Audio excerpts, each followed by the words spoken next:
नमस्कार दोस्तों। तो कैसे हैं आप लोग। उम्मीद है आप सब बढ़िया हैं और अच्छा कर रहे होंगे। तो दोस्तों, आज की वीडियो में हम आपके लिए लेके आए हैं मॉडर्न हिस्ट्री के बहुत ही इम्पोर्टेंट क्वेश्चन, जो कि आपके एलाइड एचएस और एंटी एग्ज़ाम के लिए काफ़ी हेल्पफुल होंगे, साथ ही स्टेट के अदर एग्ज़ाम के लिए भी काफ़ी इंपॉर्टेंट होंगे। तो इसमें हम डिटेल में डिस्कशन करेंगे और जो ये सीरीज है दोस्तों, काफ़ी लंबी चलने वाली है। अपना आप इस पर अपना अच्छा रिस्पॉन्स देंगे तो अन्य सब्जेक्ट की भी ऐसे ही सीरीज़ जो है वो कंटिन्यू की जाएगी। जैसे ये मॉडर्न हिस्ट्री की सीरीज़ है, तो आगे इंडियन जियोग्राफी, पॉलिटिकल की और जो आपकी इंडियन इकोनॉमी है उस सेक्शन से भी ऐसी ही सीरीज़ जो है कंटिन्यू की जाएगी। तो दोस्तों, वीडियो को ज़्यादा से ज़्यादा अपने दोस्तों में शेयर करें। काफ़ी दिनों के बाद दोस्तों आज वीडियो बना रहे हैं। तो चलिए दोस्तों, शुरू करते हैं बिना किसी देरी के। तो फर्स्ट जो क्वेश्चन है दोस्तों वो है, भारत को वित्तीय स्वायत्तता देने के लिए ब्रिटिश सरकार ने भारतीय वित्त आयोग किस वर्ष स्थापित किया था। ऑप्शन आपके सामने है, 1919, 20, 25 या फिर 30 में। तो ऑप्शन को ध्यान से देखिए, जल्दी से कमेंट में इसका आंसर करिए। तो क्वेश्चन है दोस्तों, भारत को वित्तीय स्वायत्तता देने के लिए ब्रिटिश सरकार ने भारतीय वित्त आयोग किस वर्ष स्थापित किया था। तो इसका जो राइट आंसर हो जाएगा दोस्तों वो हो जाएगा ऑप्शन ए, 1919 में दोस्तों भारतीय वित्त आयोग की स्थापना की गई थी। तो दोस्तों, इसकी डिटेल में डिस्कशन करते हैं। तो भारतीय वित्त आयोग वर्ष 1919 में स्थापित किया गया था और इस आयोग द्वारा कुछ भारतीय उद्योगों को शुल्क से छूट देने की सिफारिश की गई थी और इस आयोग की सिफारिशों को मद्देनज़र रखते हुए 1923 में टैरिफ बोर्ड की स्थापना भी की गई थी। तो दोस्तों, थोड़ा जल्दी डिस्कस करेंगे क्योंकि डिटेल में हम वीडियो को डिस्कस कर रहे हैं, तो आप इसका स्क्रीनशॉट भी ले सकते हैं। तो कब की गई थी भारतीय वित्त आयोग की स्थापना दोस्तों? ब्रिटिशों के द्वारा 1919 में की गई थी और इसको ही ध्यान में रखते हुए दोस्तों 1923 में टैरिफ बोर्ड की स्थापना भी की गई थी। तो नेक्स्ट क्वेश्चन है, नील समस्या की जांच के लिए किसकी अध्यक्षता में 4 सदस्यीय नील आयोग का गठन किया गया था। तो आपको सभी को पता है दोस्तों, 1859 और 60 के करीब दोस्तों जो नील क्रांति हुई थी, तो दोस्तों उसी के बारे में ये क्वेश्चन है। तो उसमें जो नील क्रांति थी दोस्तों, जो नील की समस्या थी दोस्तों, जो किसानों को इसमें दिक्कत आ रही थी, तो किसानों के विद्रोह करने पर दोस्तों 4 सदस्यीय नील आयोग का गठन किया गया था। तो वही पूछा है आपको, इनमें से उनके अध्यक्ष कौन थे। तो ऑप्शन आपके सामने है, तो राइट आंसर जो हो जाएगा वो हो जाएगा ऑप्शन सी। तो दोस्तों, सीटोन जो कार हैं, इनकी अध्यक्षता में दोस्तों नील आयोग जो है इसकी स्थापना करी गई थी। तो आप सभी को पता होगा दोस्तों, इस आंदोलन की शुरुआत कब हुई थी? 1859 ईस्वी में बंगाल का जो नादिया जिला है उसके गोविंदपुर गांव से हुई थी। दो भाई थे, दिगंबर विश्वास और विष्णु विश्वास जो हैं दोस्तों, इन्होंने ही इस आंदोलन की जो बोल सकते हैं शुरुआत करी थी।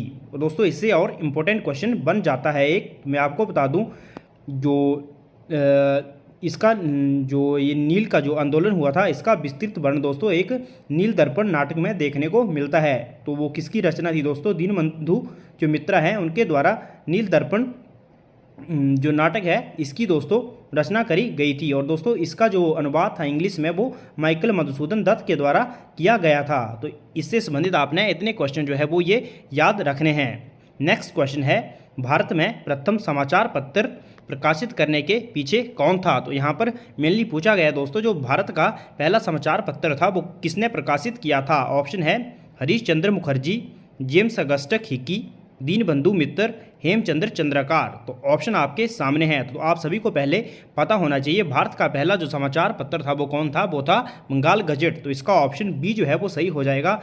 जेम्स अगस्टस हिकी जो थे दोस्तों, इनके द्वारा दोस्तों जो बंगाल गजट था वो प्रकाशित किया गया था। तो आप देख सकते हैं दोस्तों, 1684 में ईस्ट इंडिया कंपनी ने भारत में प्रिंटिंग प्रेस की स्थापना करी थी, लेकिन जो भारत का पहला समाचार पत्र था वो जेम्स अगस्टस हिकी के द्वारा 1780 ईस्वी में दोस्तों बंगाल गजट के नाम से प्रकाशित किया गया था। तो काफ़ी इंपॉर्टेंट क्वेश्चन है, एग्जाम में पूछा जाता है। नेक्स्ट जो क्वेश्चन है दोस्तों वो है, देवबंद आंदोलन के केंद्र में स्थित संस्था दारुल उलूम देवबंद के संस्थापक कौन थे। तो दोस्तों, जो देवबंद आंदोलन था आपको पता होना चाहिए, जो देवबंद आंदोलन था इसकी स्थापना किसने करी थी। तो कौन थे दोस्तों इसके संस्थापक? इसका ऑप्शन सी जो है वो सही हो जाएगा, मोहम्मद कासिम ननतोबी और रशीद अहमद गंगोही के द्वारा दोस्तों जो देवबंद आंदोलन है इसकी स्थापना करी गई थी। दोस्तों, देवबंद आंदोलन आपको बता दूं मैं, देवबंद जो है ये उत्तर प्रदेश के सहारनपुर में है दोस्तों है। जो यूपी का सहारनपुर है वहाँ देवबंद पड़ता है, तो वहीं से दोस्तों इस आंदोलन की शुरुआत हुई थी। और जो देवबंद आंदोलन था दोस्तों, ये मुस्लिम शिक्षा को प्रेरित करने के लिए था। जो एक प्रसिद्ध मुस्लिम समाज सुधारक थे सर सैयद अहमद खान दोस्तों, ये जो आंदोलन था उनके विचारों का विरोधी था। जो सर सैयद अहमद खान थे वो पश्चिमी शिक्षा को बढ़ावा देना चाहते थे, ये पश्चिमी शिक्षा के विरोध में थे। तो इसका राइट आंसर हो जाएगा मोहम्मद कासिम नानोतोबी और रशीद अहमद गंगोई के द्वारा दोस्तों जो संस्था थी दारुल उलूम देवबंद, इसके ये संस्थापक थे। तो आप देख सकते हैं इसमें इसकी डिटेल में दोस्तों, जो देवबंद आंदोलन है इसकी स्थापना जो थी 1866 में मोहम्मद कासिम नानोतोबी और रशीद अहमद गंगोई ने की थी। तो दोस्तों ये ऐसी इन संस्थापकों ने अन्य इस्लामी विद्वानों के साथ एक ऐसी संस्था स्थापित करने का लक्ष्य रखा था जो इस्लामी शिक्षा प्रदान करेगी और ब्रिटिश भारत में मुसलमानों की बिगड़ती स्थिति का प्रतिकार करेगी। तो नेक्स्ट क्वेश्चन है, निम्नलिखित में से किस पेशवा शासक ने ब्रिटिश ईस्ट इंडिया कंपनी के साथ बेसिन की संधि पर हस्ताक्षर किए थे? तो कौन से वे दोस्तों पेशवा थे? मराठा पेशवा थे, आपको बताना है।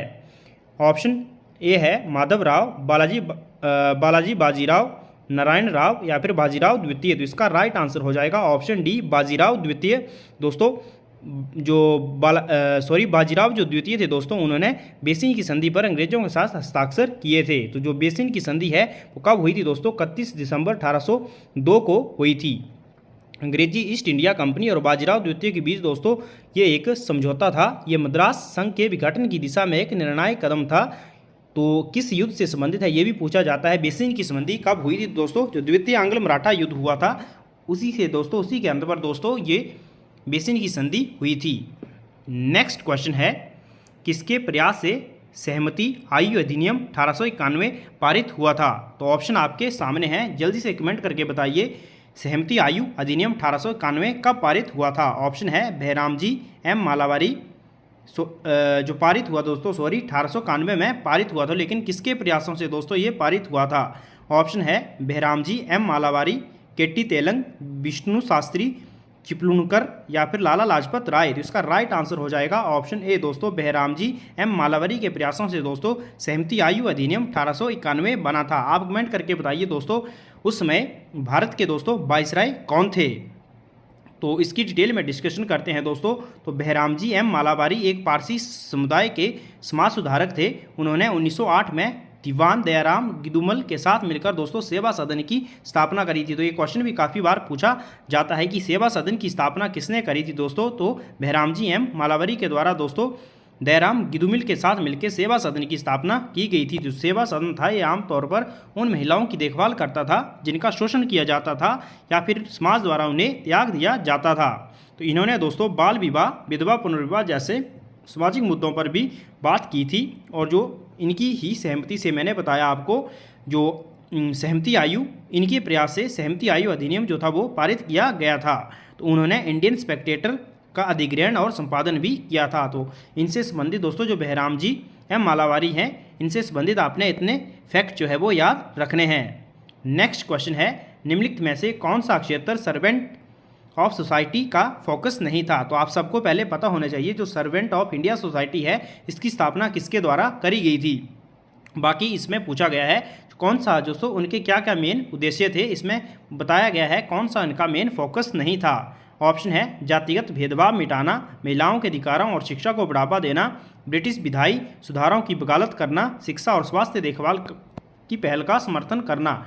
दोस्तों ऑप्शन ए भी राइट है, बी भी राइट है और सी भी राइट है, लेकिन इसका जो राइट आंसर हो जाएगा वो हो जाएगा ब्रिटिश विधायी सुधारों की वकालत करना। ये जो सर्वेंट ऑफ इंडिया सोसाइटी है इसका मेन फोकस नहीं था। तो इसकी स्थापना किसके द्वारा करी गई थी? गोपाल कृष्ण गोखले के द्वारा दोस्तों 1905 में इसकी स्थापना करी गई थी। तो आप देख सकते हैं 1905 में गोपाल कृष्ण गोखले के द्वारा दोस्तों इसकी स्थापना करी गई थी। तो क्यों करी गई थी? भारतीय शिक्षा को बढ़ावा देने के उद्देश्य से 12 जून को पुणे में सर्वेंट ऑफ इंडिया सोसाइटी की स्थापना करी गई थी। तो इस सोसाइटी का जो मैंने आपको बता दिया दोस्तों क्या क्या उद्देश्य थे। ये देश के पहले गैर धार्मिक संगठन के रूप में सामने आया था। ये क्वेश्चन भी पूछा जा सकता है। नेक्स्ट क्वेश्चन है, मेन बुक है, काफ़ी फेमस बुक है दोस्तों, lecture from Colombo to Almora किसके द्वारा लिखी गई पुस्तक है? तो ऑप्शन है रविंद्रनाथ टैगोर, विवेकानंद, राजा राममोहन राय या फिर विद्यासागर। तो lecture from Colombo to Almora जो पुस्तक है दोस्तों ये लिखी गई है स्वामी विवेकानंद के द्वारा, तो ऑप्शन इसका बी जो है वो सही हो जाएगा। तो दोस्तों ये जो बुक थी दोस्तों ये लिखी गई थी स्वामी विवेकानंद के द्वारा। तो स्वामी विवेकानंद से संबंधित फैक्ट जो है दोस्तों अब हम जान लेते हैं। तो आप सभी को पता है दोस्तों 12 जनवरी 1863 को स्वामी विवेकानंद का जन्म हुआ था और 12 जनवरी को ही आपको पता है राष्ट्रीय युवा दिवस के रूप में मनाया जाता है। तो आप कमेंट करके बताएं दोस्तों इस बार जो राष्ट्रीय युवा दिवस मनाया गया है उसकी थीम क्या है। तो इनका जो मूल नाम था वो था नरेंद्र नाथ दत्त था दोस्तों, और 1893 के शिकागो धर्म सम्मेलन में दोस्तों इन्होंने काफ़ी शानदार भाषण दिया था। पर आपको पता होगा दोस्तों इनका बहुत ही कम उम्र में निधन हो गया था। तो 4 जुलाई 1902 को दोस्तों मात्र 39 वर्ष की आयु में दोस्तों इनका निधन हो गया था। और इन्होंने दोस्तों 1897 में रामकृष्ण मिशन की स्थापना करी थी, जिनका नाम जो था दोस्तों इन्होंने अपने गुरु जो परम कृष्ण हंस थे दोस्तों उनके नाम पर रखा था। तो जिसका जो मुख्यालय था वो कहाँ था, पश्चिम बंगाल के बेलूर मठ में। तो देख सकते हैं आप दोस्तों उनके द्वारा लिखी गई जो अन्य पुस्तकें हैं वो कौन कौन सी है। तो दोस्तों lecture from Colombo to Almora और the east and the west, ये उनके द्वारा फेमस बुक्स लिखी गई हैं। बाकी कर्मयोग राजयोग जो पुस्तकें हैं दोस्तों ये भी इनके द्वारा ही लिखी गई हैं। नेक्स्ट क्वेश्चन है, अंग्रेज़ों ने अवध साम्राज्य पर कब्जा कर लिया। तो दोस्तों पूछा गया है कि कब अंग्रेजों ने दोस्तों जो अवध साम्राज्य था उस पर कब्जा कर लिया था। तो दोस्तों आपने डलहौजी की डॉक्ट्रिन ऑफ लैप्स के बारे में पढ़ा होगा। तो दोस्तों 1856 ईस्वी में ऑप्शन ए जो है वो सही हो जाएगा। तो दोस्तों जो लॉर्ड डलहौजी था दोस्तों उसने 1856 में अवध पर कुशासन का आरोप लगाकर इसको ब्रिटिश साम्राज्य में मिला लिया। तो ऑप्शन इसका ए जो है वो सही हो जाएगा 1856 ईस्वी में। दोस्तों 7 फरवरी 1856 को लॉर्ड डलहौजी ने कथित आंतरिक कुशासन के कारण वहाँ का जो शासक था वो कौन था दोस्तों, तो बाजिद अली शाह को हटाने का आदेश दिया था। ये डलहौजी के व्यक्तिगत सिद्धांत के अनुरूप था जिसमें कुशासन होने पर भी अंग्रेजों ने राज्य पर कब्जा कर लिया। दोस्तों कब किया था, 1856 में। और अवध क्या कारण क्या था, तो कुशासन का आरोप लगाया था। नेक्स्ट क्वेश्चन है, नाना साहब कानपुर के एक विद्रोही थे, जो आपको बताना है दोस्तों वो किस पेशवा के पुत्र थे। तो दोस्तों ऑप्शन है बालाजी बाजीराव, बाजीराव प्रथम, बाजीराव द्वितीय या फिर बालाजी विश्वनाथ। तो राइट आंसर है ऑप्शन सी, जो नाना साहब हैं दोस्तों ये बाजीराव द्वितीय के दत्तक पुत्र थे, इनको गोद लिया गया था। तो दोस्तों कानपुर में जो 1857 की क्रांति हुई थी वहाँ से उन्होंने इसका नेतृत्व किया था। तो आपको पूछा जाता है इनका मूल नाम क्या था। दोस्तों इनका जो मूल नाम था वो धोंदू पंत था। तो आप देख सकते हैं नाना साहिब ने कानपुर शहर में 1857 के विद्रोह का नेतृत्व किया था और नाना साहिब का मूल नाम क्या था, धोंदू पंत था। और ये स्वर्गीय पेशवा जो थे बाजीराव द्वितीय उनके दत्तक पुत्र थे और बाजीराव द्वितीय के दोस्तों क्या थे, उत्तराधिकारी थे। नेक्स्ट क्वेश्चन है, अंग्रेज सरकार में परिवर्तन करके भारत के राज्य सचिव को ब्रिटिश भारत की सरकार के लिए कब उत्तरदायी बनाया गया। तो ऑप्शन आपके सामने है 1813, 1858, 1857 या फिर 1833। तो दोस्तों तो ये पूछा गया है दोस्तों कि मेनली पूछा गया है कि जो भारत से दो कंपनी का शासन जो था वो ख़त्म करके दोस्तों ब्रिटिश क्राउन के पास दोस्तों शासन कब चला गया था। तो 1857 की क्रांति हुई थी, तो उसके बाद दोस्तों 1858 के अधिनियम के तहत, भारत शासन अधिनियम के तहत दोस्तों इसका जो शासन था दोस्तों वो ब्रिटिश क्राउन के हाथ में आ गया था। तो कौन सा कब आया था दोस्तों, 1858। तो इसका ऑप्शन बी जो है वो सही हो जाएगा 1858। तो मैंने बता दिया डिटेल में दोस्तों, जो 1858 का भारत सरकार अधिनियम था दोस्तों उसके तहत दोस्तों कंपनी की सभी शक्तियों को ब्रिटिश क्राउन को हस्तांतरित कर दिया गया। नेक्स्ट क्वेश्चन है, ईस्ट इंडिया कंपनी ने किस वर्ष बंगाल की द्वैध शासन प्रणाली को समाप्त कर दिया। दोस्तों आप सभी को पहले पता होना चाहिए जो बंगाल की द्वैध शासन प्रणाली है ये किसने शुरू करी थी। तो दोस्तों बंगाल में जो द्वैध शासन प्रणाली थी ये रॉबर्ट क्लाइव के द्वारा शुरू करी गई थी और वे बंगाल का पहला गवर्नर था। तो 1772 ईस्वी में जो बंगाल का गवर्नर या फिर गवर्नर जनरल वाला पहला वारेन हेस्टिंग, उसके द्वारा दोस्तों बंगाल में द्वैध शासन प्रणाली को समाप्त कर दिया गया। तो डिटेल में इसमें डिस्कस हम कर लेते हैं। तो मैंने आपको बता दिया दोस्तों जो वारेन हेस्टिंग्स था ये बंगाल का पहला गवर्नर जनरल था। तो वारेन हेस्टिंग 1772 से 1785 तक दोस्तों बंगाल का यह गवर्नर जनरल रहा। तो 1750 में वारेन हेस्टिंग जो था दोस्तों वो ईस्ट इंडिया कंपनी के एक क्लर्क के रूप में कलकत्ता पहुंचा था और अपनी कार्य कुशलता के कारण शीघ्र ही वह कासिम जार का अध्यक्ष बन गया। 1772 में इसे बंगाल का गवर्नर बनाया गया और 1773 का जो रेगुलेटिंग एक्ट है, तो काफ़ी इंपॉर्टेंट क्वेश्चन है दोस्तों, जो 1773 का रेगुलेटिंग एक्ट है उसके द्वारा ही दोस्तों उसे 1774 में बंगाल का गवर्नर जनरल नियुक्त कर दिया जाता है और मुंबई और मद्रास के जो प्रेसिडेंसी के जो गवर्नर होते हैं वो इसके अधीन आ जाते हैं दोस्तों। तो 1772 में ही दोस्तों कोर्ट ऑफ डायरेक्टर आदेशानुसार बंगाल से दोस्तों द्वैध शासन की प्रणाली जो है वो समाप्त हो जाती है। तो दोस्तों यही था इसमें के बारे में डिटेल में लिखा गया है। तो जो रेगुलेटिंग एक्ट था दोस्तों ये कंपनी के भारत में कंपनी के कार्यों को नियमित करने के रूप में दोस्तों ये पहला कदम जो था ये इनके द्वारा उठाया गया था। नेक्स्ट क्वेश्चन है 1773 के रेगुलेटिंग एक्ट के तहत प्रथम बार सुप्रीम कोर्ट की स्थापना किस शहर में हुई थी। तो मैंने अभी बताया दोस्तों उस वक्त दोस्तों बंगाल में दोस्तों जो ब्रिटिश थे दोस्तों उनका शासन जो था वो बंगाल में चल रहा था। तो कलकत्ता में दोस्तों जो रेगुलेटिंग एक्ट है 1774 में दोस्तों पहली बार दोस्तों कलकत्ता में सुप्रीम कोर्ट की स्थापना करी जाती है। ऑप्शन बी जो है वो सही हो जाएगा और इसके जो मुख्य न्यायाधीश हैं वो एलिजा एम्पे को बनाया जाता है। नेक्स्ट क्वेश्चन है निम्नलिखित में से किसने वर्ष 1784 में एशियाटिक सोसाइटी ऑफ बंगाल की स्थापना करी थी। तो ये भी वारेन जो हेस्टिंग था उसके समय दोस्तों विलियम जोन्स जो थे उनके द्वारा एशियाटिक सोसाइटी ऑफ बंगाल की स्थापना करी जाती है। तो ऑप्शन इसका बी जो है वो सही हो जाएगा। नेक्स्ट क्वेश्चन है टॉमस मुनरो तथा कैप्टन अलेक्जेंडर रीड भू राजस्व की किस प्रणाली से संबंधित थे। तो दोस्तों जब ब्रिटिश शासन था दोस्तों आप बोल सकते हैं कंपनी का शासन था तो उन्होंने तीन जो मेनली भू राजस्व प्रणालियाँ थी उस पर कार्य किया था। तो दोस्तों टॉमस मुनरो और जो कैप्टन अलेक्जेंडर रीड थे दोस्तों ये रैयतवाड़ी व्यवस्था से संबंधित थे। तो ऑप्शन सी जो है वो सही हो जाएगा। तो इस व्यवस्था में जो थे रैयत जो थे दोस्तों डायरेक्ट वो जो सरकार थे उसको करों का भुगतान करते थे। तो दोस्तों टॉमस मुनरो और जो कैप्टन अलेक्जेंडर रीड थे ये रैयतवाड़ी व्यवस्था से संबंधित थे। जो स्थायी बंदोबस्त है दोस्तों इसकी स्थापना जो थी बोल सकते हैं इसको जो इम्प्लीमेंट किया था 1793 ईस्वी में लॉर्ड कॉर्नवालिस के द्वारा किया गया था। तो दोस्तों इसमें जमींदार जो थे वो किसानों से करों का संग्रहण करते थे और जो 10/11 भाग है दोस्तों ये किसको देते थे दोस्तों, ये देते थे वो है कर के रूप में सरकार को अदा करते थे।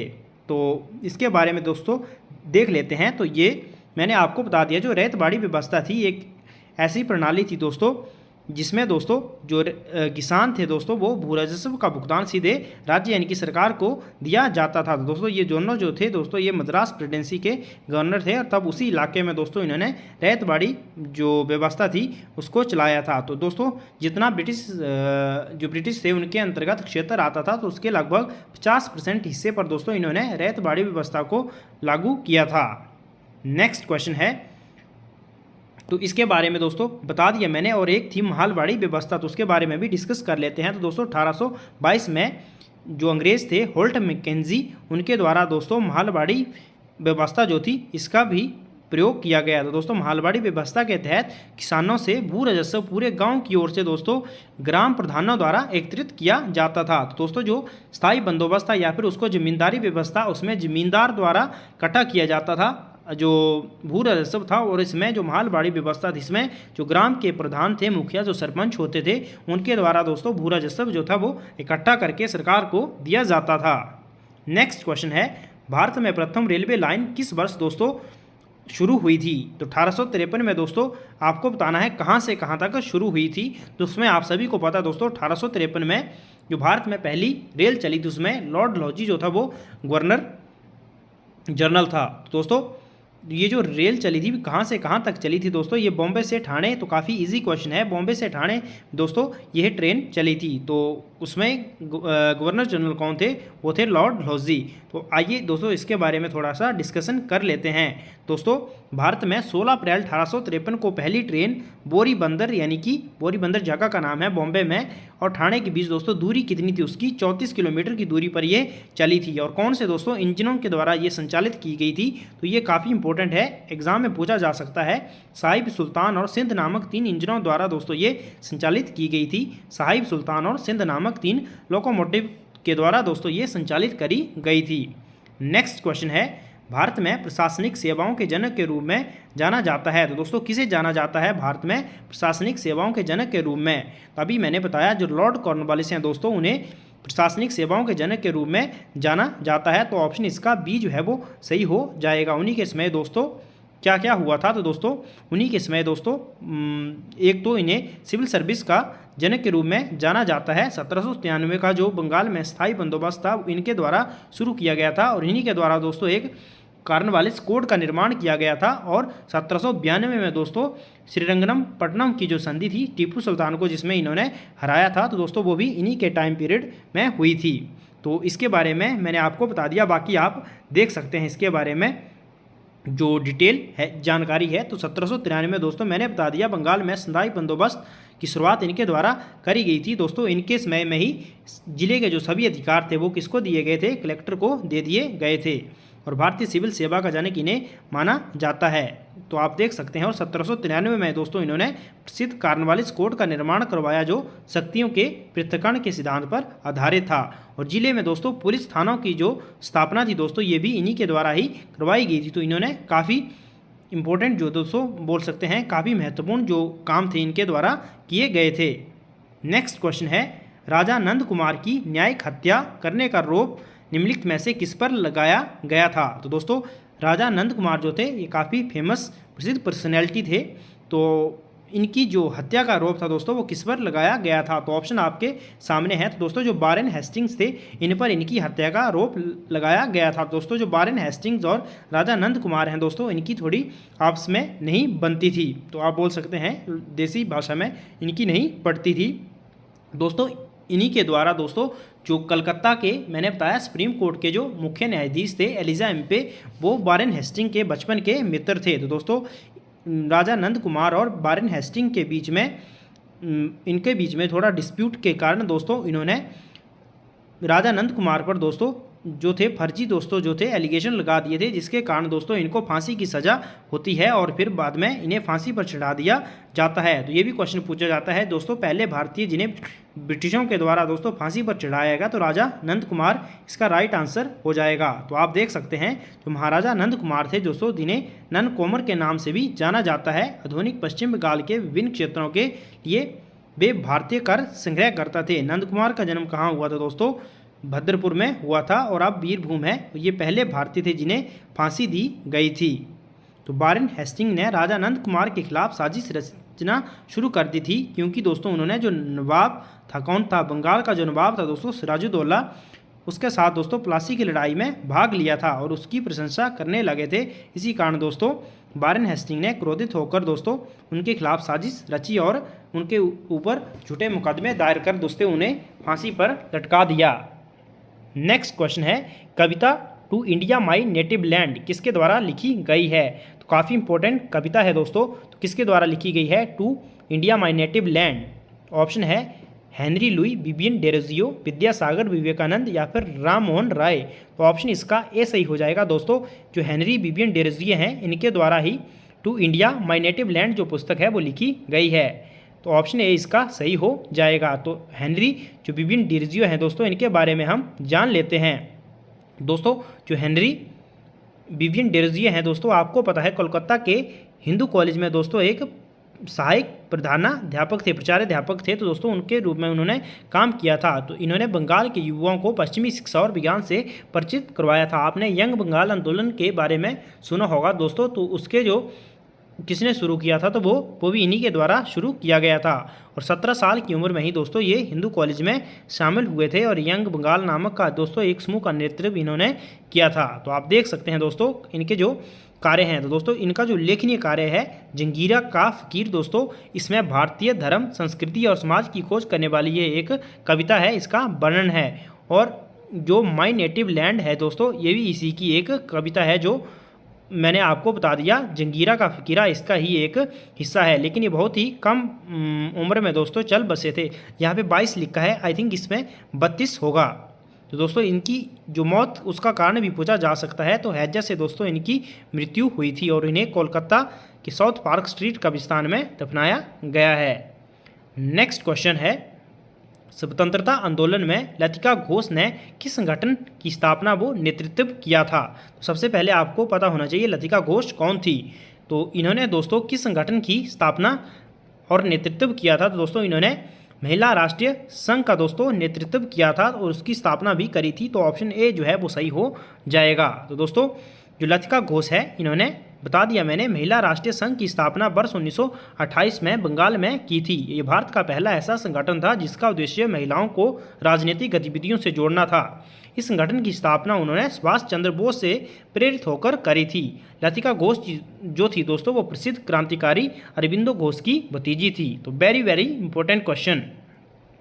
नेक्स्ट है दोस्तों सहायक संधि प्रणाली को वर्ष 1798 ईस्वी में डैश डैश ने तैयार किया था। तो किसके द्वारा दोस्तों यहाँ पर बोल सकते हैं उसका जो प्रयोग था वो किया गया था? तो सहायक संधि का प्रयोग दोस्तों लॉर्ड वेलेस्ली के द्वारा किया गया था। तो ऑप्शन ए जो है वो सही हो जाएगा। तो दोस्तों सहायक संधि क्या थी? एक प्रकार से दोस्तों ये जो भारतीय राज्य थे या फिर जो देसी रियासतें थीं उनसे एक पैसे वसूलने का एक प्रकार से ढंग था। तो दोस्तों जो ब्रिटिश थे दोस्तों वो अपनी सेनाओं को भारतीय राज्य में रखते थे और उनसे उनकी रक्षा करने का वादा करते थे, लेकिन ये वादा जो था दोस्तों ये कभी कभार ही पूरा और उनके आंतरिक मामलों में उन्होंने हस्तक्षेप ना करने के बारे में बोला गया था, लेकिन ऐसा कभी कभी ही होता था। तो आप देख सकते हैं दोस्तों इसके द्वारा दोस्तों और जो सहायक संधि स्वीकार करने वाला जो दोस्तों भारत का पहला बोल सकते हैं जो देसी रियासत थी वो कौन थी? तो दोस्तों वो थी दोस्तों हैदराबाद था। दोस्तों हैदराबाद के निज़ाम के द्वारा सहायक संधि को सबसे पहले स्वीकार किया गया था। तो आई होप दोस्तों आज की वीडियो काफ़ी है, इसमें हमने इंपॉर्टेंट 20 क्वेश्चन जो है वो आज डिस्कस कर लिए हैं। तो आई होप वीडियो दोस्तों आपको पसंद आई होगी। अगर वीडियो पसंद आई है तो वीडियो को ज़्यादा से ज़्यादा शेयर करें। तब तक के लिए बाय। अब देखते हैं अगले कुछ दिनों में दोस्तों इसका पार्ट 2 हम बहुत ही जल्द लेकर आएंगे। Thanks for watching. God bless you all.